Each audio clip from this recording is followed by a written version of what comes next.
नजर डालते हैं टाइड वाटर पे। और ये सवाल है सुरेंद्र प्रसाद जी का। उन्होंने खरीद रखा है 1810 के। 50 शेयर इनके पास हैं। लंबे अवधि का नजरिया इस पर भी है। तो इसलिए द्विवेदी जी को सिलवासा से पूछ रहे हैं सवाल, क्या करना चाहिए इसमें। लॉन्ग टर्म व्यू 50 शेयर 1810 पे लिया हुआ है। तो टाइड वाटर का अभी का सिचुएशन कैसा है? थोड़ा ठीक ठाक है, लेकिन फिर भी मुझे लगता है कि कहीं नहीं कॉशन लेके ही चलना चाहिए इसमें। ठीक है, अभी तो सब ये सब ठीक ठाक चल रहे हैं। आपने जो इस लेवल पे खरीदा है वो लेवल भी ठीक ठाक ही है। कोई खराब जगह बिल्कुल नहीं है। लॉन्ग टर्म हो सकता है धीरे धीरे सुधार हो, क्योंकि सुधार होना शुरू तो हो गया है। इसमें एक ही काम करना है, आपको अपना रिस्क कंटेन करते जाना है, हर क्वार्टर का रिजल्ट इवैल्यूएट करते जाना है। और जैसे अभी रिजल्ट आया ऐसा रिजल्ट, ठीक है, सेल्स फ्रंट पे तो कोई खास नहीं है, ऑपरेशनल लेवल पे थोड़ा बेटर परफॉर्मेंस है, मार्जिन बेटर परफॉर्मेंस है, प्रॉफिट नेट प्रॉफिट लेवल पे बहुत ही अच्छा परफॉर्मेंस है। अदर इनकम में बहुत ज़्यादा कोई इशू,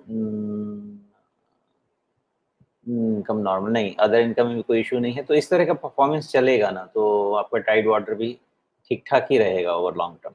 दो तरीके से काम कीजिए। एक जो ट्रेडर है, ट्रेडर के लिए बॉटम है 1730, नहीं 1730 नहीं, सॉरी 1710, तो घुमा के उसको 1700 कर लीजिए। और इन्वेस्टर्स के लिए तो सीधा सीधा बॉटम बनता है 1400 का।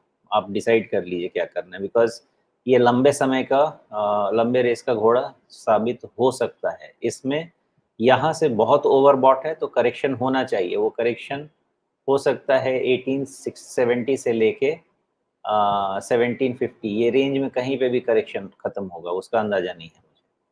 लेकिन अगर ये नहीं रहा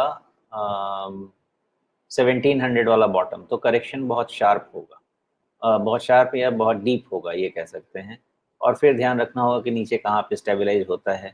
रिस्क कंटेन जो शॉर्ट टर्म वाले हैं, शॉर्ट टू मीडियम टर्म वाले हैं, उनके लिए 1700 ठीक है, और लॉन्ग टर्म वाले के लिए 1400 के पहले कोई चिंता नहीं है, बिकॉज इस स्टॉक में एक डिफरेंट कैरेक्टर प्ले कर रहा है। अब वो कैरेक्टर आउटपुट होगा आपका हर क्वार्टरली परफॉर्मेंस का। ऐसा रहेगा तो आगे ये ठीक चलता जाएगा, बट क्वार्टरली परफॉर्मेंस बहुत ज़्यादा इंपॉर्टेंट हो रहा है इस स्टॉक के केस में। जी। अच्छा, ऑन अ लाइटर नोट, आमतौर पे तेल और पानी का मेल होता नहीं है।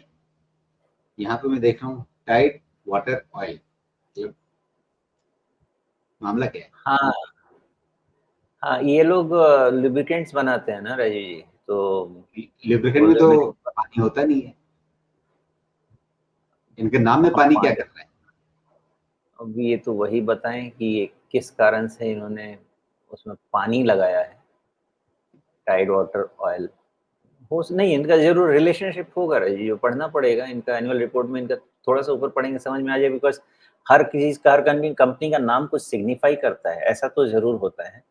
नाम, लोगो, ये सब कुछ तो सिग्निफाई करता होगा, तो वो पढ़ना पड़ेगा कि किस कारण से इन्होंने रखा है। जी।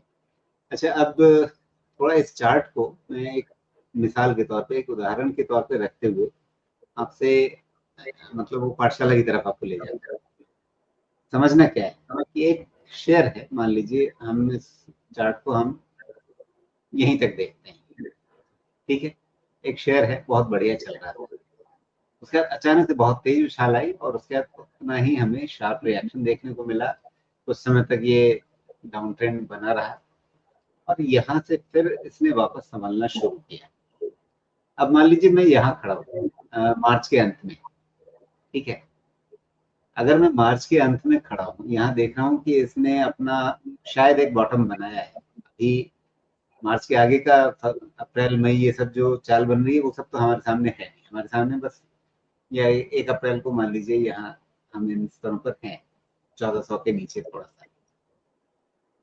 इस शेयर को दोबारा कब पकड़ना चाहिए। ओके, हाँ ठीक है, इसका जवाब है रजी। ऐसा इसमें शेयर में अच्छी बात है, पहला तो कि बिना ट्रैक किए हुए शेयर को पकड़ना नहीं चाहिए। तो जो भी काम कर रहा है, एक बार देखना चाहिए कि ये जो राइज और फॉल आया था इस समय रीजन क्या है। वो रीजन अगर रहेगा तो अगर रीजन समझेगा तो आपको कॉन्फिडेंस आएगा कि पोजीशन लेना है कि नहीं, तो उसके बगैर नहीं लेना चाहिए, बिकॉज इतना शार्प राइज और शार्प फॉल बिना किसी रीजन न्यूज इवेंट के तो नहीं होगा। तो पहला वो जरूर कीजिए। दूसरा, अब सवाल है कि इसने बॉटम बना दिया तो कहाँ पकड़ना चाहिए। इसमें देखिए आपको ना बहुत अच्छा जो बॉटम बना है वो क्लोजर टू 100 डीएमए बना है। ओके, 100 डीएमए के पास से इसका एक बेस बना है और बेस देके इसने 50 डीएमए के ऊपर तक का रिबाउंड दिया है। ओके, अब आपको यही कंफर्ट देता है कि 50 डीएमए के ऊपर आ गया है, मतलब आपके पास एक रिस्क पॉइंट है 1370 के पास का। उस रिस्क पॉइंट के साथ आप इसको खरीदारी कर सकते हैं, लेकिन लेकिन लेकिन सबसे बड़ा ये है कि 3 आपके लंबे कैंडल ये लेके जाते हैं आपको सीधा का सीधा 1390 से लेके 1625 पे, रादर उसके भी ऊपर 1670 पे, मतलब यहाँ खरीदने लायक तो नहीं बनता है। तो क्या इसका तरीका है? इसके बाद एक थ्रोबैक होने का इंतजार करना चाहिए और दूसरा बॉटम फॉर्मेशन का वेट करना चाहिए, क्योंकि आप पहले वाले केस में करने जाएंगे तो आप 1660 के आसपास खरीदेंगे, आपका स्टॉप लॉस बनेगा 1380 का, वो आपको बहुत दिक्कत देगा, मतलब परेशानी देगा, वो आप कर नहीं पाएंगे। दूसरा बॉटम बन के जब वो ब्रेकआउट हो गया है तब आपको खरीदना चाहिए विद 1550 स्टॉप लॉस, ये क्लियर है। लेकिन जब भी खरीदें 1550 के स्टॉप लॉस से खरीदें।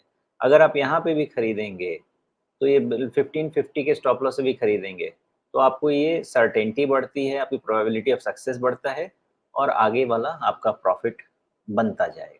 और उसके बाद देखिए बिल्कुल क्लियर आपका ट्रेलिंग स्टॉप लॉस अपने आप स्टॉक बना के देगा हायर लो वाला। जी, तो अक्सर ये कहानी बनती है कि भाई आपको क्या नए ब्रेकआउट के लिए क्या पिछले टॉप का इंतजार करना चाहिए।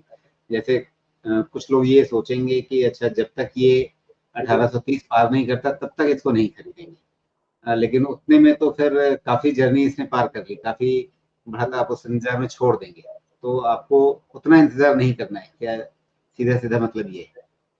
बिल्कुल, बिल्कुल। आपको ये पैटर्न समझना होगा और उसके हिसाब से काम करना होगा। लेकिन फिर रिपीट करूँगा, पैटर्न समझने के पहले ये 2 जो फॉल हैं, इनका रीज़न समझना होगा। ये रीज़न समझे बगैर ये पैटर्न समझ में नहीं आएगा, क्योंकि मेरे क साथ प्रॉब्लम ये भी है कि मैं प्योर टेक्निकल तो हूँ नहीं। मुझे पहले बात समझ में आ जाए, फिर मैं पैटर्न समझ के निकाल लेता हूँ। इसलिए वो जी, चीज़ समझना बहुत ज़रूरी है कम्फर्ट के लिए।